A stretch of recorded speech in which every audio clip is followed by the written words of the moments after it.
parce que tamit ak keneen rek ku mën a dugg bu ko defee ñu mën a waxtaanee combat Lac de Guiers 2 ak Eumeu Sène ak confrontation bi am démb. Lac de Guiers avion la waroon doon. Mourtala yow laay njëkk a jox kàddu. Mourtala yaa ngi doon wax Lac de Guiers 2 ak Eumeu Sène nga ne ma boo tegul sa xaalis si Lac de Guiers 2 doo ko teg ci Eumeu Sène est-ce que combat bi ni mu jeexee ban jàngat nga ci def est-ce que am nga ci satisfaction. jàngat bi ma def de li nun taalibe yi naan Bamba fëggal nañu ba mu nooy ñu dukki ni glace mais Bombardier dañ ko Lac de Guiers 2 dañ ko fëggal ba mu nooy mu waral ni glace daal di ñëw daal di sànni lal ba dëpp lal ba Lac de Guiers 2 sur la Eumeu Sène sur le plat la woon ci moom. sur le plat Lac de Guiers 2 sur le plat la woon Eumeu Sène combat bii nii Lac de Guiers 2 sur le plat la woon ci moom Eumeu Sène sur le plat la woon ci Lac de Guiers 2 buzz. léegi lan moo tax kiiwu ko yuusu ko. da cee def suuf da cee xëpp suuf gis nga buzz mas naa la wax ci benn live ni la ku dul jël risque dara du la dal mais doo am dara buzz dafa am ay bis yoo xamante ni siini ak jagle la yaa moom lépp Eumeu Sène lamb ji ñu weesu ni kuy nit parce que man lamb ji dama ko doon seetaan ak sama yenn xaritu nasaraan ma leen doon expliquer comme ñoom dañuy gis toujours may wax ci affaire lamb ak yooyu mais ñoom ñu ngi suivre lamb lu bari keroog combat bi mën leen seetaan leen ko mais bi Eumeu Sène sumee ko koo xam ne tubaab la xamul dara ci affaire lamb moom xamul dara dafa xool di xool ba tax mun ma kan mooy sa mbër ma ne ko non man ñoom ñaan ñëpp a yam ci man mun ma lan moo tax kii ñu fay ko xaalis ba pare moom mu entraîné wut mu war a ñëw tey war a def bis bu toll nii ak stade bi ni mu mel man ma lu tax entraîné wul te moom xamul rek affaire lamb de man ne ko lan moo tax kii entraîné wul kii am mun ma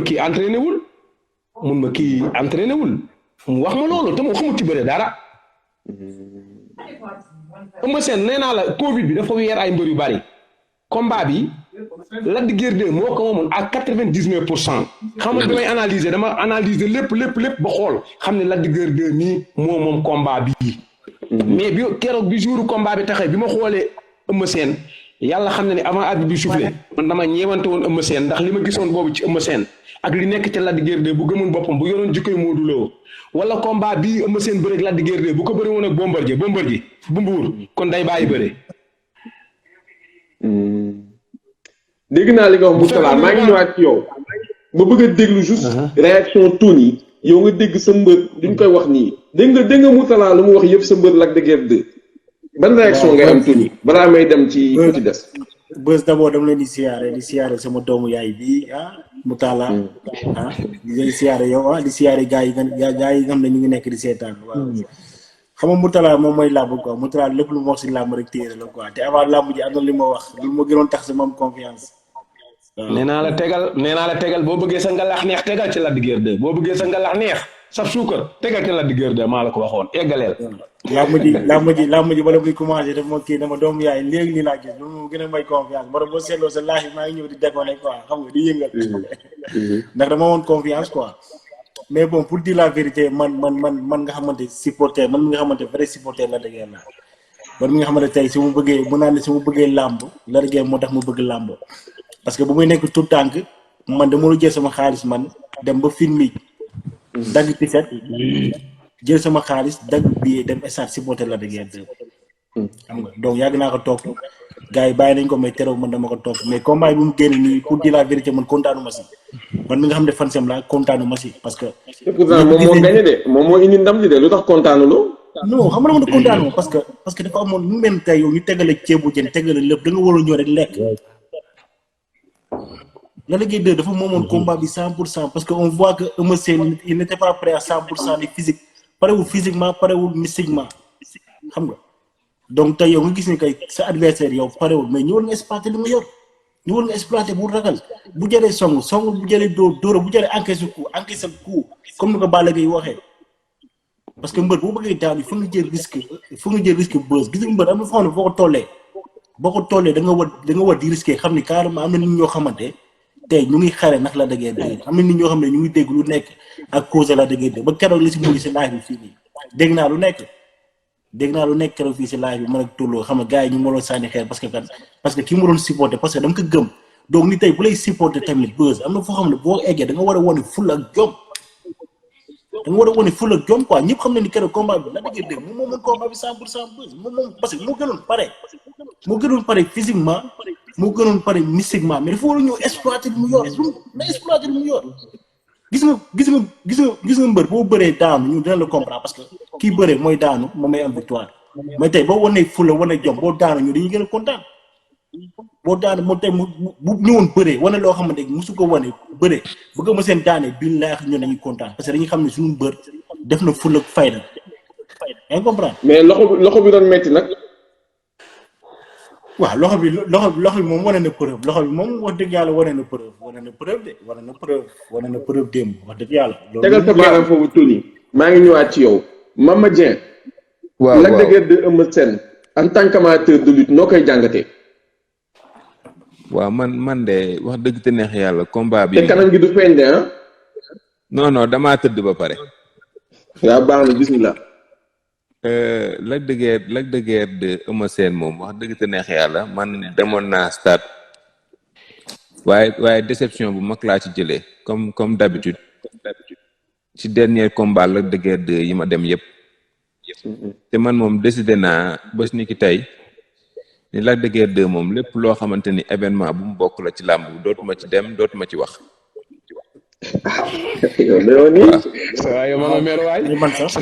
waaw parce que non xam nga Sénégal dafa nekk dëkk boo xam ni malheureusement reporters yi ñemewuñu wax journalistes yi ñemewuñu wax kenn ñemewul wax muy boo demee tey France Mbappé barki démb da doon kaas ne journalistes yi dañ koy critiquer ba mu ëpp bu defee benn match bu doxul journalistes yi di ko critiquer ba mu ëpp gars yi na ko yow demoo Espagne dañuy dem ba sa kër ne la yow lu tax xamoo dara lu tax sa kii ngeen jur seen doom bii ngeen jur xamul dara bal buñ ko jox mu yàq ko pourquoi teg pression joueurs yi ba nga xamante ne nii c'est-à-dire loolu daf leen di pousser sax ñoom ñuy surpassé wu malheureusement fii Bécaye démb dugg na ci 2S di wax ne combat bi kenn warul joxe verdict ndax ñaari mbër yoo xamante ni bëri nañ ba 45 minutes xaw ma 50 minutes laalante wuñu foofu verdict waru faa am nga gis Lac de Guiers 2 commencé di firi kanam bi xaw ma daa mer xaw ma daa kontaan kenn ñemewul wax c'est-à-dire Lac de Guiers 2 nee na daa mere Modou Mbaye noonu nee na daa mere Père May Ngone ku wax daal ñu mere la mel ni comme si ñoom ñooy jox nit ñi seen dépense wala nit ñi man je sais pas c'est-à-dire ñun ay amateur lamb lañ. wax tudd na ci reporter yi itam ak journalistes yi comme quoi ñun duñu mais est-ce que loolu rôle reporter la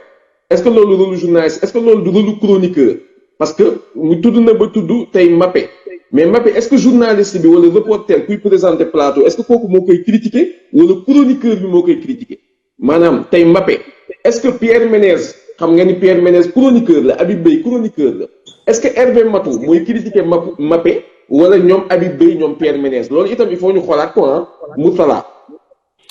waaw mais bës nag xam nga mbir moom boo ci boppam ku ci wax rek ci nga bokk. war nga see mën a wax loo jàngale lu yee nit ñi wala nga wax ci erreur yoo gis quoi yoo xamante ni si ni parce que buñ lay seetaanun la pour acte domaine bu mënti di doon boo bokkee ci benn mbir rek war nga ciy mën a participer di ci wax loo xamante ni si ni ñëpp dinañ ko mën a dégg di feeñal ay erreur yoo xamante ni si ni nit ñi dinañ ko bàyyi xel parce que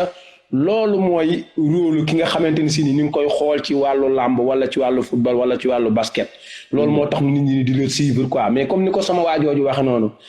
dafa doon wax ju dëgg joo xamante ni si ni sànq maa ngi leen koy wax moo tax sànq ma sama waaji ni ko bu nu jaayante parce que bu nu jaayantewul rek dina neex moo tax ma tooñ la ni la Lac de Guiers 2 chauffeur avion la waroon doon ndax sama benn waay daf maa wax ni ma pilote avion moom dana lay wax ni la amoo droit def seconde erreur bu toll ni seconde amoo droit def ko boo ko defee yow sa contrat jeex na dana lay dàq moo tax ma tooñ ni Lac de Guiers 2 chauffeur avion la waroon doon comme droit def erreur chauffeur avion la waroon doon mais bër dafa am loo xamante ni si foog gars yi di ko nangu foog nit ñi di nangu bi nga nekk bëri na bëri de maa ngi déplacé wu waaw baax na ate mu talaa yegale dama la ni combat Eumeu Sène ak Lac de Guiers 2 bi passé comme noonu ko Bécaye waxee keneen kooku mën gis nga defat ak victoire ak weccu amateur moom la amateur mën a yóbbaale këram ndax boo yaa ngi may dégg bu baax. bu baax a baax défaite victoire ak match nul. ak weccetu amateur dama la ni défaite victoire ak weccetu amateur moom la amateur bi war a yóbbaale këram. boole woo ci match nul. dama la ni défaite victoire match nul boo xam ne da koo jar ci rayante yaa ngi dégg ak weccetu amateur bi ñu koy wecc ci gise bi moom la war a yóbbante waaye victoire bu mel ni comme nam daane woon Boy Niang numéro 2 loolu amateur soxlawul loolu amateur daa bëgg bu ñibbee këram weccet dañ ko wecci woon ci gise ba muy jënd ticket ak défaite ba mu yóbbaale ko këram wala ak victoire bu mu yóbbaale ko këram wala ak niil bu ko jar looloo tax amateur di dagg billet sax man Gris Bordeaux sama xarit li tax mu nekk sama xarit boo xam ni vraiment addina bi yëpp xam nañ sama digganteeg moom daf may wax benn wax bu am solo moom Gris Bordeaux dañuy toog mun na mu talaa ma ne ko mun ma mbër mun ma daan ci fulla daanu ci fulla daan avec la manière daanu avec la manière te man wax jooju lu ma gëm la man am na solo mais pourtant bu dee journalistes yi man gis naa journalistes yu bëri yu wax seen xalaat peut-être duñ leen sax tuddee journaliste mën nga leen tuddee ay reporter wala reportrice tey ku mel ni pël bu rafet gis naa mu wax xalaatam ku mel ni Moustapha Gueye gis naa mu wax xalaatam ku mel ni man mii laaj nañ ma tàllal nañ ma micro ci presse yu bëri ma wax sama xalaat ci combat bi wax sama xalaat ci Lac de Guiers 2 wax sama xalaat ci Eumeu Sène waaye cantaa mi dugg si laa bëgg a xam lan mooy xalaatam ci combat Lac de Guiers 2 Eumeu Sène ak ci confrontation wu démb bi le temps Babacar di duggaat après yeggali lu muy wax. maa ngi lay siyaar Alino Mino dinaa la jël tamit Alino Mino incha allah. ndax leer na. leer na nañ canta. maa ngi siyaar bu baax Beuz man vraiment Lac de Guiers depuis combat am beeg Eumeu Sène bi man mënuma comprendre promoteur bu koy tëgg déjà loolu gis nga Lac de Guiers day yàq avant combat day yàq après combat boo seetloo avant combat yi saa su nekk day jéem a jaxase mbër bi day sulli ay waxu yoo xamante ni vraiment du waxu góor chaque combat nag bii jéem na jaxase Boy Niang ak Eumeu Sène jéem na jaxase wuy yaay let me be on the phone jéem na jaxase nu mu tuddati sama mbër bi Tyson 2 ak Eumeu Sène en fait yooyu noonu gis nga bataille psychologique mosoo dégg Balla xam nga nee nañ moo ci mën mook Modou Lo mosoo leen a dégg ñuy def loolu yoolu day yàq crédibilité wu mbër mi après le combat wanewaat na ko après le combat bi mu fi attaqué Luc Nicolaï dégg ngeen ko lu nekk yekk na ko bi mu fi attaqué Papa Modou Mbaye Père Bécaye après le combat lay gën a yàq te pendant le combat du bëre léegi ñoom Tony ñii nga xam ne moom lañ faral dafa mel ni duñ ko wax dëgg ak ay mbokkam ay Mourtala day rafetal yëfi en fait Lac de Guiers dafa soxla may ma rek Mourtala waaw Mourtala gis nga Lac da ngeen war a wër ay mbokkam wax ak ñoom parce que Lac day yàq làmb yemul ci làq combat may ma s'il te plaît. dama la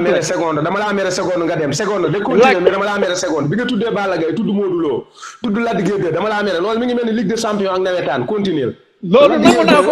ko c'est que la dictature da ngeen yëpp waa ji quoi Lac de Guiers il dérange. Beuz Tony sa mbër mi foog ngeen wax ko dëgg gis nga démb mënuma comprendre yow attaqué nga Modou Mbaye dafa waaf mais boo gisee Bécaye Mbaye dafa paniqué boo déggee ni mu waxee ni dénk naa leen xam nga Bécaye Mbaye boo daan seede ci Modou Mbaye sax da lay ignorer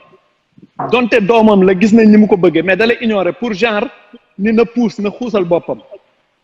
mais démb boo déggee intervention da ngay xam ni Bécaye dafa paniqué tellement Lac de Guiers ni mu koy attaqué day tax nit ñi les supporters de Lac de Guiers sañ nañ sax physiquement agressé Modou Mbaye. non mais en fait te loo xamante ne. nga baal ma gis nga Modou Mbaye Lac de Guiers du tey seen problème du tey de. xam naa ko problème yi xam nga jiitu na loolu. mais nan la ko Modou Mbaye tooñee lu dul ay questions yu muy posé Modou Mbaye lan la def démb.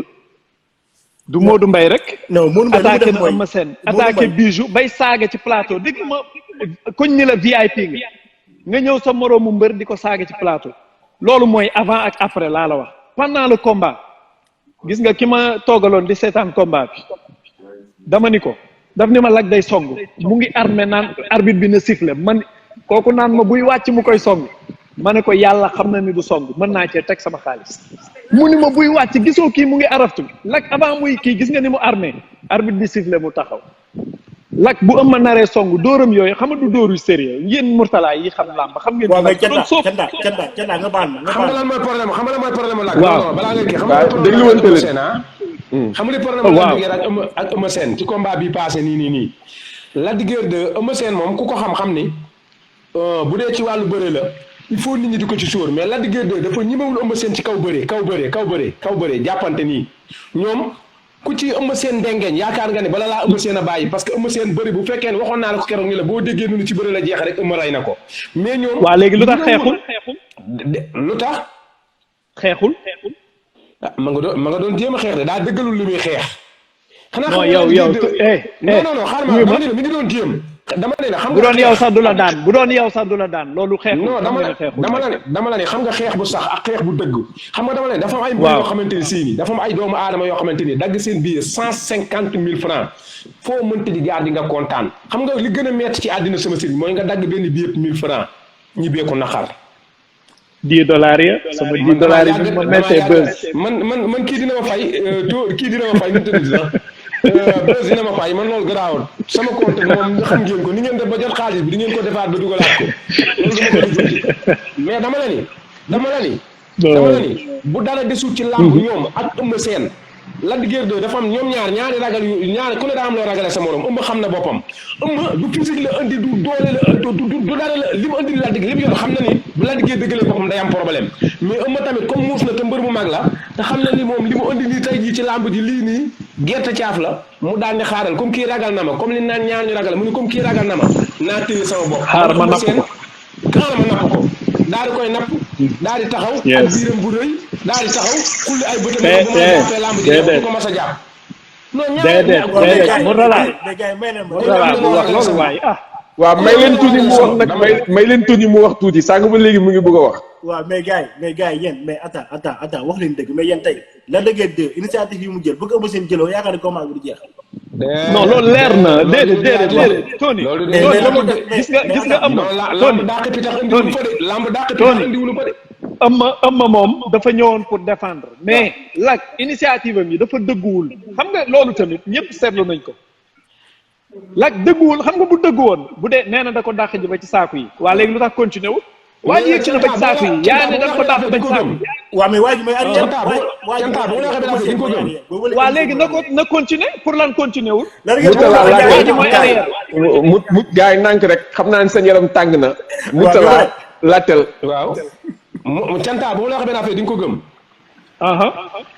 yàlla seere na ne laa la wax combat bii bis bu Gaston jàppee date bi Eumeu Sène nelawul Eumeu Sène parewul loolu d'accord naa mais entraîné na mais parewul sa waay gis nga Eumeu Sène ma entraîné xam nga sànq wax naa la ko ci gis nga Eumeu Sène ma entraîné kenn mënu koo téye Eumeu Sène expérience la indi ak stratégie moom la indi ba génn ci combat bi te man damaa d'accord ci li Eumeu Sène def ndax li mu indi jeex li mu indi man waxuma li Eumeu Sène kii de mais dama ni li Eumeu Sène def ba génn ci combat bi man Mourtala personnellement li Eumeu Sène indi dama cee d'accord oui ma Mourtala ma dolli la ci Eumeu Sène bu pare woon physiquement warul bëree neneen lu dul noonu Eumeu Sène moo mag Lac Eumeu Sène jël na roi des arènes xaaral rek Eumeu Sène ci kawoo la jógee yaa ngi dégg ba pare Eumeu Sène moo daan Lac mooy jël si revanche léegi Eumeu Sène ban intérêt la am pour ñëw song boo ko joxoon Bombardier waaw kon Eumeu Sène mi boo ko joxoon Bombardier mi nga xam ne mooy premier combat bi taxawoon bu Balla Gaye dee Gris Bordeaux taxawuloon Bombardier lay bëree xam nga ni Bombardier du may Eumeu Sène mi ko Lac de Guiers 2 may nii te Bombardier bu ko jox doole amul kon Eumeu Sène bu jëlee Bombardier xanaa day dee waaw ba tey baax na déedéet dama lay laaj non wuy ma dama ne moo tax ma ne la d'accord naa moo tax ma ne la le problème du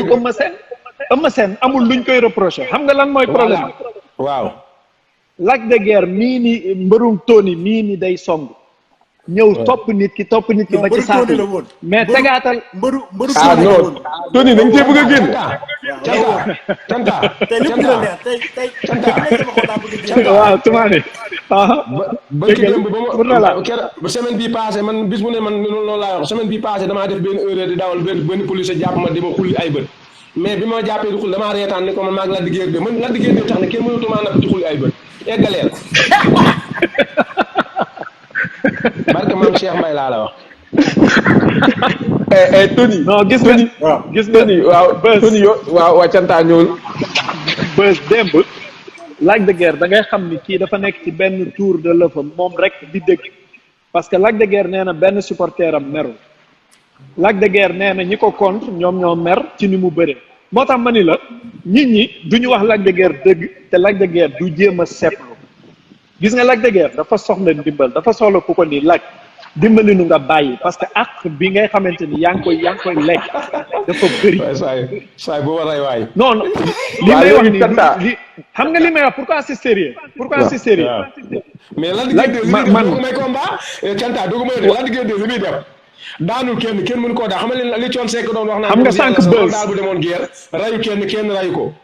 maanaam soldat bu demoon guerre li Thione Seck naan soldat bu demoon guerre rayul kenn rayu ko jàmm la bëgg waaye loolu la diggante di bëri mais waaw kooku mën na am da doon dawi bal xam nga bës sànq dafa ni sama dernière question pour yow xam naa ni fa nga jëm mooy prochain adversaire Lac de Guiers 2.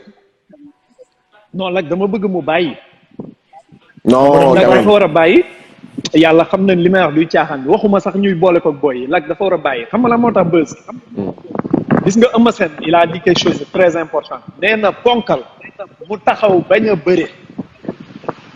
kooku day jafe manœuvre day jafe liggéey te gis nga Lac dafa yor benn sàmmeem boobu yow doo xam koy attaqué comme am na ñaari action yu mu jéem a jël tànk Lac man dama ni Eumeu dafa màndi wala dafa gëlëm parce que déjà Lac day tëb reculer 2 mètres mais Eumeu sax tànk yi da ko sori parce que Lac boo xàccee day daw kooku mën na bëre 90 minutes du sotti te imagine 5 derniers combats yi 5 derniers combats lan la Lac def chaque combat ñu ne daan na daanul match nul la arbitre bi indi problème non 5 combats bari na de juste 3 combats. du 3 de.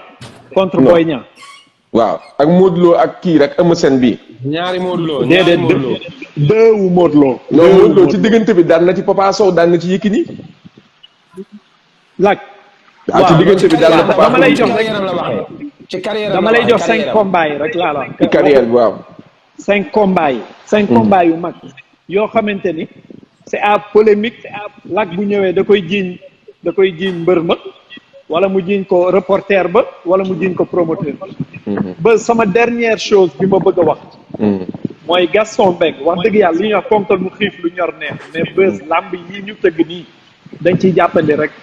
mais vraiment doy na waar quoi doy na waar parfois day tëgg ay làmb yoo xam mais nag sa waay ma naan la benn biir canta bala ngaa dem canta bala ngaa dem la diggee de wërsëgam la ci Eumeu Sène mais combat bi taxu ko woon a jóg bu fekkoon ni pexeb Gaston Mbengue jug na mooy Balla Gaye de Gris Bordeaux ak Bombardier Eumeu Sène mais Gaston Mbengue ci faj meer la tëggee faj meer xeex ak Gris Bordeaux xam nga Gaston sama père la maa ngi moom a yem ak Kéba gis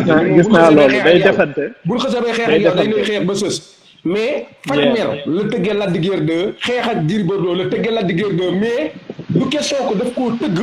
ngir comme ni mu soxlaawee gars yi parce que xam nga ni Gris Bordeaux Balla Gaye 2 ak Eumeu Sène Bombardier xam nga ni mënoo ko comparer ak Lac de Guiers 2 parce que Lac de Guiers 2 parce que Bombardier du may Eumeu Sène di Samba Yaana ngaa njaay ak moom ba amateur yi di ñibbi Bombardier du ko defal benn bër man mu talaa tegal sa baaraam foofu noonu Tony lu may tàggatoo yow dernier adversaire prochain adversaire Lac de Guiers 2 laa la bëgg a laaj. waaw mën na moom a Gris Bordeaux combat la. moo Gris Bordeaux à part Gris Bordeaux kan keneen nga xalaat.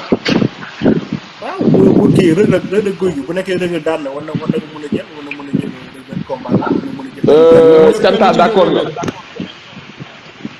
non man bilaay d'accord uma Lac de Guiers bëre. man moom wax naa ko mu leer lu tax d'accord atuma mu bëre. lu tax kenn du ci jël Reug nag yow Tony balaa Tony nga pare man Tony Lac bu doon bëre Reug sax Reug du ko song. Lac mënu ci dara Reug mënu ci dara. Lac guy la day traîne te du bëre bu doon bëre Reug li muy mën a bëre Lac da koy daw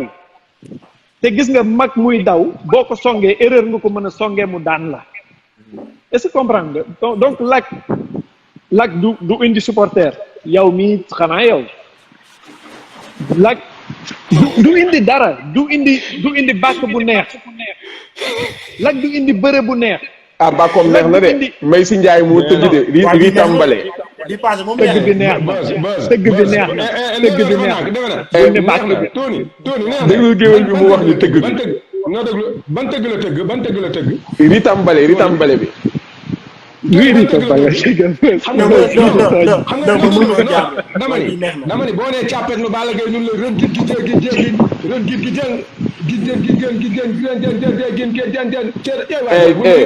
Moutala bii nag bii mooy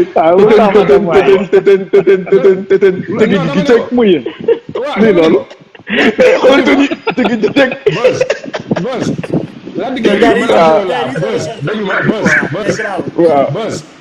waaw man damaa dégg man la gaa yi dégg man damaa dégg sama juróom-ñaari maam yëpp am na ci seen jaali bu yambay yaa seen jëlaan daang bay fas sekk maram jibi siini kombay samba ak mambay samba ba sañ ci mbul samay maam man damaa dégg ba dégg fu dëgg déggul fecc ba bàyyi ba fecc doomi bu deful dina say man boo nee respire rek xam naa fa nga war a daaneele mais la digg laa mënta comprendre ak li may dégg samay maam tëgg ba bàyyi ba fi ma toll nii la diggéer de li muy fecc ak liñ koy tëggal man Mourtala moom laa mënta xam lu mu te nee sekk moom di sama doomu nday nga xamante ni mooy galaj boo ko laajoon du la ko wax bës kontaan pause Tony tàggool waaw parce que boo seetloo maa ngi ne woon bës ngir yàlla mu bëgg li nekk sama xol bi laa bëgg génne quoi gis nga la dëggee de dëgg neexul waaye la dëggee de neexul a défendre quoi parce que luñ ko wax rek moom la neexul a défendre yow saa yi gars yi tax na nga daw de gars yi ñu wax rek non bës man def naa benn vidéo si TikTok bi la dëggee jot na si xam nga te xam na li ma ko wax yaa ngi comprendre xam na li ma ko wax il est temps mu changer parce que la dëggee saa bi amateur yëpp a ko jéppi parce que neexul lu ñu nekk fii nii xam nga jënd suñu code xam nga jënd suñu code xam nga bëgg a seetaan làmb ju neex làmb ji kenn bëréwul amul song amul xeex amul dara amuloo neexu si xol donc lu ñu bëgg mu changer stratégie Sénégal yi bañu ñu ko rek dañu bëgg rek mu changer quoi xam nga na changer ñamay jël risque parce que làmb ak risque ñoo ànd na roy si Balla Gaye 2 na xool si Balla Gaye 2 xam nga loolu exemple kontaan naa ci yow Tony jaajëf ok sëñ Fallou gars yi kontaan naa Mourtala bul dem parce que dama la bëggoon maintenir yow yaay nekk sama consultant live bi yëpp parce que li nga fi wax dafa am solo Mourtala li nga fi wax ci combat bi léegi ma bëgg a juste dolli Mama Dieng ñëwaat na macha allah Youssou Ndoye le grand basketteur maa ngi lay ziar di la bëggee gis naa ni yaa ngi seetaan live bi Alain dugg si na ak Mama Dieng parce que Mama Dieng sànq dama wax jeexalagul ma yokk Cheikh Nassi rek Cheikh Nassi tam moom borom France comme ça mu nekk deux français ana Cheikh Na ba mu nekk commentaire rek ma yokk la ci commentaire yi nu mu tudd Mama Dieng yow laay bàyyi nga yeggali li nga doon wax ci combat Lac de Guiers 2 ak Eumeu Sène. waaw jégalu sànq téléphone bay déchargé woon. li ma doon wax mooy. Lac 2. en fait dans cette histoire là y a personne pour wax ko dëgg. parce que maa ngi la dégg sànq ngay def la distinction entre les journalistes et les chroniqueurs. Sur le plateau de confrontation Modou Mbaye ak Père Mbaye Ngoné ñoo doon jouer rôle chroniqueur. Bijou moo doon animé. même ñooñu dañ leen interdire ñu wax seen xalaat. ku leen interdire. non on a vu tous l'attitude de Lac 2 qui était là à bouder bu ñu waxee muy yëngali bopp wane ni il n'est pas content de la réaction de ces gens-là et que ñoom dañoo far c'est-à-dire moom Lac 2 est convaincu que fi mu teg tànkam foofu la. c'est-à-dire sama pap laa wax de mi nga xam ni du seetaan làmb. suivre làmb dafa xool keroog émission yi pas émission confrontation keroog xaw ma fan la Lac 2 doon wax wala xaw ma dañoo wax mu ne ma mais est-ce que xam nga ni waa ji dafa am problème ma ne ko lu tax nga wax loolu mu ne ma il est convaincu que il n'a rien à se reprocher. c'est-à-dire loolu moo tax mu graaw. mais ak benn loxo aussi est-ce que il a quelque chose à se reprocher bëree benn loxo benn loxo nu mu méttee nga am ci nam bàyyi leen benn loxo boobu non mais xoolal il faut qu'on soit un peu plus sérieux xam nga Lac 2 lii du commencement bi balaa maa dee ñu naan Eumeu Sène indiwul dara ak Lac 2 indi naa dara ak loxo beeg ñàkk loxo bi xam nga lii du tey Lac 2 dafa bëre Modou Lo premier combat ñu bëre 45 minutes ñu atte leen kenn daanu mu bëre deuxième combat ak Modou Lo même chose mu bëre combat Eumeu Sène premier combat même chose bëre ak Boy Niang même chose bërewaat tey ak Eumeu Sène même chose muy 5 combats sur près de 13 xaw ma 14 combats c'est-à-dire que 35% de ces combats ni la mel donc il faut ñu arrêter ay waxi loxo ay loxo beeg ay Eumeu Sène moo ñëw ak moo ñëwul man loolu intéressé wu ma li may wax mooy Lac de Guiers 2 le lutteur Lac de Guiers 2 bu taxaw confrontation ne moom daa duma Eumeu Sène dafa humilier Eumeu Sène kooku nekkul en fait c'est-à-dire xel bi neew fi parce que bu mën a taxawee bu mënee taxaw moom déjà ay direct du gauche la doon dóor direct du gauche képp kuy seetaan boxe xam na ni arrêt la tudd arrêt de gauche maanaam da ngay freiner sa adversaire pour mu bañ a yegg si ci yow kooku naka la mën a taxawee ak ay directam du gauche nee na dafa humilier Eumeu Sène daf ko duma nee na am na sax terme bu mu utiliser boo xam ne mënu ma koo wax fii c'est-à-dire que kooku moom loolu la gëm actuellement donc il a des problèmes dañ ko war a wax ni yow da nga am ay problèmes c'est-à-dire làmb ñaari mbër yi dañoo war a songante Lac de Guiers 2 man ba ma toogee stade bi seetaan combat bi nee naa xool naa combat ba càgg ma ne Eumeu Sène mii li muy bëree du yoon parce que Lac day mépp mel ni ku jëm ci kawam Eumeu Sène suul tànk yi taxaw du yëngu sax loolu problème la parce que ñëpp xam nañ ni du yegg si après ñu nekk fii naan ma Eumeu Sène pare naag moo ñëwul ak ñëw Eumeu Sène ba mu dalee bëre ba léegi te ñi ngi koy soog a gis mu mel combat bu mel nii donc Lac de Guiers 2 en fait Eumeu Sène daw na jéem a jël tànku Eumeu Sène ñaari yoon astafurlah Lac de Guiers 2 Eumeu Sène jéem na jël tànku Lac de Guiers 2 ñaari yoon ñaari jël yoo xam ne ba dara baaxu si mais au moins il a risqué Lac de Guiers 2 combat bi début combat ba fin combat amul benn yoon boo xam ne jéem naa dem song Eumeu Sène amul après ñu nekk fii di ko lam-laamal naan dugg na fii ak génn na fii il faut que les gens soient sérieux tenir un langage de vérité envers ce lutteur là mu xam ni lamb sport de combat la sport de combat bu ñu koy wax mooy prip daje Sénégal rek moo am sport de combat boo xam dafa am léewtoo amul ci sport de combat prip action la la preuve tey boo tegaloon benn tubaab sport lamb lutte avec frappe du ko comprendre ndax du léewtoo yi la dul comprendre mooy lan waaw seetlu naa loolu ci Gris 2 ak Reug Reug ci commentaire yi xam nga Gris 2 ak Reug Reug waaw 75% ñu seetaan vidéo bi duñu ay sénégalais ay étranger lañ ñoom laa gis ñu seetaan vidéo bi ñooy commenter donc ñu ci bëri sax dañuy saaga naan mais c'est quoi ce sport de combat là léewtoo yi y a pas d'action am ñeneen ñu naan aller à partir de la 8e minute pour commencer gis action lu ci des yëpp c'est du n'importe quoi donc effectivement mais est-ce que du loolu mooy suñu cosaan loolu mooy suñu aada Alain mais non donc dama la bëgg wax soit Alpha léewtoo beneen nit bu dul sénégalais mënul comprendre luy léewtoo déjà donc léewtoo 45 minutes moom kenn mënu koo comprendre ci combat bi léewtoo ñaata minutes sax 40 minutes kenn mënu koo comprendre Alain la ngay réagir ci waa ji même ma conclure donc li ma bëgg wax foofu mooy il faut que ñu xam lan lañ bëgg ci suñu làmb dañoo war a réviser le règlement dugal ci l'aspect refus de combattre lan mooy refus de combattre képp ku ñu jox avertissement bu boobaa ne dañ koy déterminer 2 3 4 avertissement pour passivité wala pour sortie délibérée boobaa tu tombes dans ce qu'on appelle le refus de combattre bu boobaa ce sera l'entièreté de ton reliquat ou 50% de ton reliquat foofu la ñu war a jëm bon naa déglu gars yi après ma ñëwaat. waaw Alain ma déglu la. bon man vision bi ma am mooy Lac mooy ki nga xam ne au jour d'aujourd'hui il doit se remettre en question moom dafa soxlo remettre vraiment en question parce que tey au jour d'aujourd'hui moom la ñu jox victoire bi ci combat bi mais sénégalais yi moom la ñu mettre. parce que Alain doguma la yàlla bu la yàlla doguma la mais j'avais l'impression qu'avant le combat yow tu étais totalement d'accord ak Lac 2 sa façon de lutter. non d'accord man xam nga keroog maa ngi wax ci benn live. ak ñoom tumaane ñu ngi waxtaan. ma ne leen li may reprocher Lac mooy Lac gis na buntu bi plusieurs fois te jëliwul buntu bi.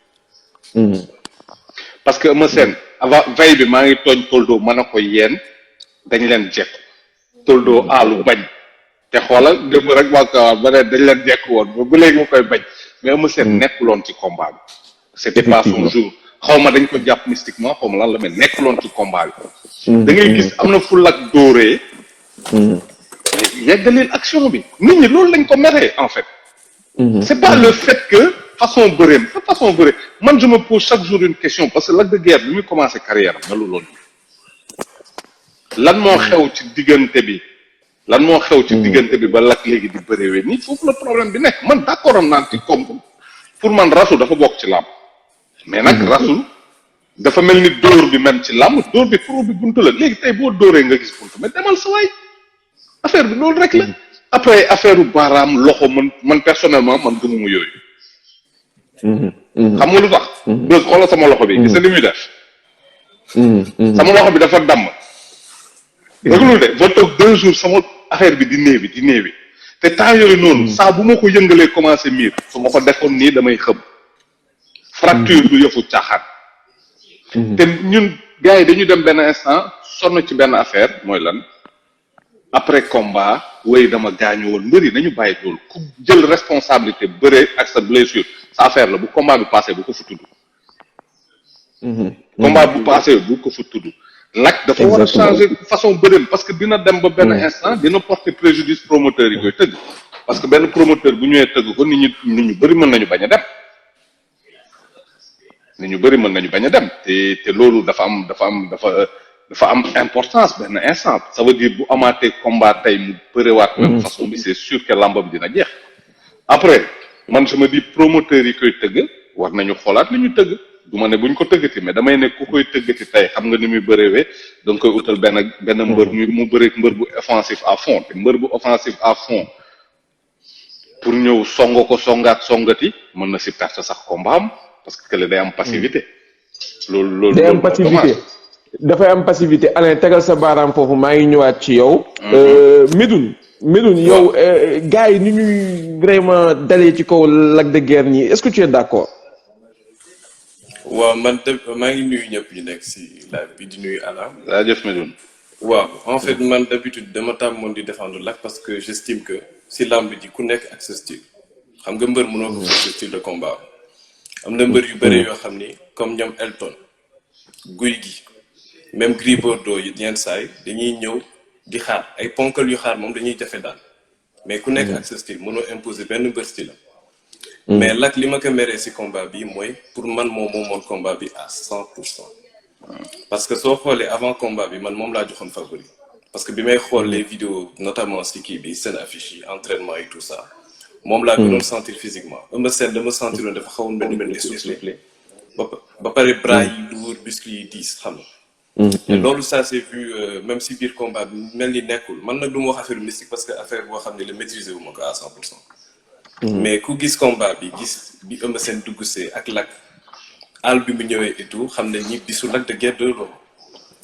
maintenant si biir combat bi man fi ma ko merewee mooy à plusieurs reprises pas qu'une seule fois à plusieurs reprises Lac jékku na Eumeu Sène